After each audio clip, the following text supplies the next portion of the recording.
Bonjour à tous, bienvenue sur la chaîne Vivre en bonne santé, votre espace pour découvrir des astuces et des réflexions sur une vie saine et épanouie. Quand ma grand-tante Jeanne, une femme vive de 82 ans, a décidé de s'installer dans une maison de retraite près de Lyon. Elle était pleine d'espoir, elle m'a dit un jour, en riant, ce sera comme des vacances permanentes. Avec des gens pour s'occuper de moi et un bon café tous les matins, elle imaginait des journées paisibles. Entourée de soins et de compagnie. Mais quelques mois plus tard, son enthousiasme s'est éteint. Elle m'a appelé un soir d'automne, la voix tremblante, presque en larmes, pour me confier qu'elle regrettait profondément ce choix. Ce qu'elle a vécu m'a ouvert les yeux. Et aujourd'hui, je veux partager son histoire avec vous. À travers 6 vérités qu'elle a découvertes, je vais vous révéler ce que personne ne vous dit sur la vie en maison de retraite. Si vous ou un proche envisagez cette étape, restez jusqu'au bout. Ces leçons pourraient changer votre perspective et vous éviter des regrets. 1. La perte d'indépendance, un choc inattendu. Vivre dans une maison de retraite, ce n'est pas juste un déménagement, c'est abandonner le contrôle de sa propre vie. Jeanne avait ses petites habitudes, se lever à son rythme, préparer son café noir dans sa vieille cafetière italienne, lire Le Progrès dans son fauteuil en velours usé mais confortable. Chez elle, elle décidait de tout, quand manger, quoi cuisiner, ou simplement quand sortir marcher sous les platanes de son quartier. Mais une fois installée dans cette résidence, tout a changé. Le petit déjeuner était servi à 7h30 précise. Même si elle préférait dormir tard après une nuit agitée, les lumières s'éteignaient à 21h. Qu'elle soit prête à fermer les yeux ou non. Et si elle voulait prendre l'air, il fallait demander la permission. Attendre qu'un aide-soignant soit disponible pour l'accompagner. Pour éviter de tomber dans ce piège, je vous conseille de tester avant de vous engager. En France, beaucoup de maisons de retraite, comme celles gérées par des associations ou des groupes privés, proposent des séjours temporaires de quelques semaines. C'est une façon de voir si ce mode de vie vous convient sans couper tous les ponts avec votre passé. Vous pourriez aussi envisager une colocation entre seniors, une tendance qui gagne du terrain dans des villes comme Paris ou Bordeaux. Imaginez-vous en chef d'orchestre, dirigeant chaque note de votre journée, puis soudain relégué à un simple violoniste suivant une partition imposée. Jeanne m'a raconté qu'un matin, en se réveillant, elle a voulu attraper son roman préféré, un vieux Balzac qu'elle relisait chaque année. Mais en regardant autour d'elle, elle a vu des murs blancs, un lit étroit qu'elle n'avait pas choisi, et une armoire standardisée. Ce n'est pas chez moi, m'a-t-elle dit, les yeux humides, ses livres, son fauteuil, ses petites routines, tout ce qui faisait son monde avait disparu. 2. Se sentir oublié, la solitude qui s'installe. Une des vérités les plus douloureuses, c'est de réaliser que le monde extérieur continue de tourner sans vous. Quand Jeanne est arrivée, sa famille était là pour elle. Ses 2 fils venaient le dimanche avec un bouquet de fleurs ou une tarte aux pommes faite maison. Ses petits-enfants, encore pleins d'énergie, lui montraient leurs dessins ou jouaient aux cartes avec elle. Mais au fil des mois, ces visites se sont raréfiées.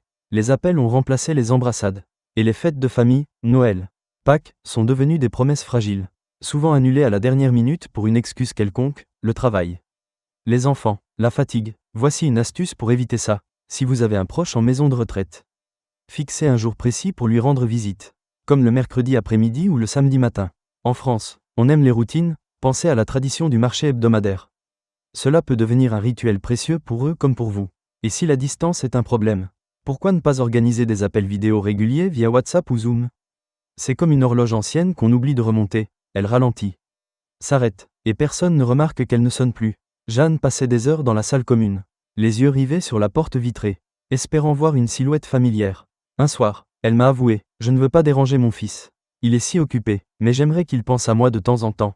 Elle ne leur en voulait pas, elle savait qu'il l'aimait, mais la vie moderne, avec ses agendas surchargés, l'avait relégué à l'arrière-plan. 3. Perdre son but dans la vie, un vide qui grandit.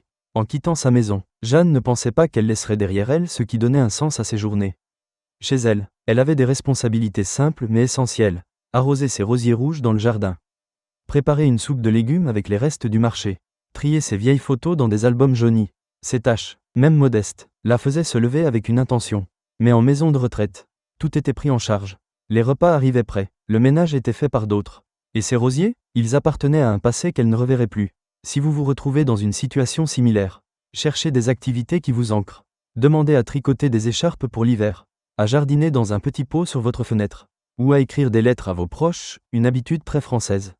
Non, certaines résidences, comme celles affiliées à des associations locales, proposent des ateliers de peinture ou de cuisine. Renseignez-vous auprès du personnel, c'est comme un bateau perdu sur une mer immobile, sans gouvernail. Il dérive sans but. Jeanne a vu un voisin, Monsieur Dupont, un ancien menuisier de 85 ans, s'éteindre peu à peu. À la maison, il passait ses journées à réparer des chaises ou à sculpter des figurines en bois pour ses petits-enfants. Mais là, sans outils ni projet, ses mains habiles restaient posées sur ses genoux. Inerte, je me sens inutile, m'a-t-il confié un jour, et Jeanne a hoché la tête, comprenant trop bien ce vide. 4. Une santé qui décline plus vite qu'on ne le croit. Avant d'entrer en maison de retraite, Jeanne était en forme pour son âge. Elle marchait chaque matin jusqu'à la boulangerie du coin pour acheter une baguette fraîche. Montait les escaliers de sa maison sans trop d'efforts, et aimait porter elle-même ses sacs de course. Mais une fois installée, son activité a chuté. Les repas arrivaient sur un plateau, plus besoin de cuisiner. Si elle voulait quelque chose, un bouton suffisait pour qu'on vienne l'aider. Au début, ça semblait confortable, mais elle a vite senti ses jambes s'alourdir, ses muscles s'affaiblir. Pour contrer cela, bouger autant que possible, marcher 10 à 15 minutes par jour, même dans les couloirs ou le jardin de la résidence, en France. Beaucoup d'établissements ont de petits espaces verts charmants. Vous pouvez aussi essayer des exercices doux, comme lever les bras ou faire des étirements devant une fenêtre ouverte. C'est comme une plante qu'on oublie d'arroser, ses feuilles jaunissent, ses racines s'étiolent, et elles s'effondrent sans bruit. Jeanne a vu des résidents arriver sur leurs deux jambes et finir en chaise roulante en moins d'1 an. Elle m'a dit, si j'avais su que je perdrais ma force si vite, j'aurais marché davantage, même quand je n'en avais pas envie. Le confort, parfois, devient un ennemi discret. 5. Adieu vie privée et dignité, un sacrifice inattendu. À la maison, Jeanne avait son cocon, une porte qu'elle pouvait fermer pour lire en paix. Une cuisine où elle dansait parfois sur du Charles Aznavour. Un silence qu'elle maîtrisait, mais en maison de retraite, cette intimité s'est évaporée. Le personnel entrait souvent sans frapper longtemps. Les vérifications de chambre étaient fréquentes. Et même les gestes quotidiens, se laver, s'habiller, nécessitaient parfois une aide extérieure. Si vous envisagez cette option, privilégiez une résidence offrant des chambres individuelles. En France, certaines structures privées ou semi-privées, comme à Nice ou Lille, mettent l'accent sur l'autonomie des résidents, ça peut faire une différence. Et parlez au personnel dès le début pour fixer des limites claires sur votre espace personnel. C'est comme vivre dans une gare animée, les voix, les pas, les regards vous suivent partout. Et la solitude devient un luxe rare. Jeanne m'a raconté qu'un jour, elle a dû attendre 20 minutes pour une douche parce que l'aide-soignante était occupée. Je me sentais comme une petite fille qui demande la permission. A-t-elle soupiré? Ce n'était pas de la mauvaise volonté du personnel, mais une réalité qu'elle n'avait pas anticipée.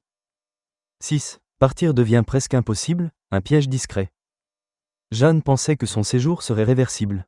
Si ça ne me plaît pas, je rentrerai chez moi, m'avait-elle assuré. Mais une fois là-bas, les choses ont changé. Sa maison est restée vide pendant des mois. Puis ses fils ont vendu ses meubles, jugeant qu'elle n'en aurait plus besoin. Ils ont même évoqué la location de la propriété. Quand elle a parlé de revenir, ils ont hésité. Es-tu sûr de pouvoir te débrouiller seule?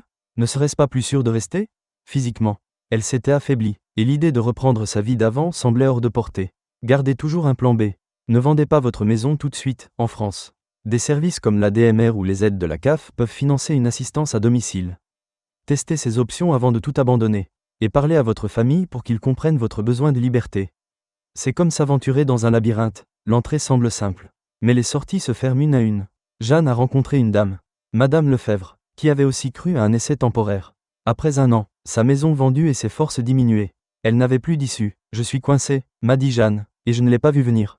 Alors, qu'en pensez-vous? Quelle leçon vous touche le plus? Laissez-moi un commentaire, j'ai hâte de vous lire. Vivre en maison de retraite. C'est comme confier les rênes de votre vie à un cocher inconnu, le voyage peut sembler doux au début. Mais vous perdez vite la vue sur l'horizon. Jeanne ne regrette pas ces années, mais elle aurait voulu rester maîtresse de son destin plus longtemps. Si cette décision vous concerne, explorez toutes les alternatives, aide à domicile, logement adapté, soutien familial, restez actif, gardez vos passions, et surtout, ne laissez personne décider de votre santé à votre place. Merci d'avoir regardé cette vidéo sur Vivre en bonne santé. Si elle vous a plu, abonnez-vous à la chaîne et activez la cloche pour ne pas rater nos prochaines astuces pour une vie saine et heureuse.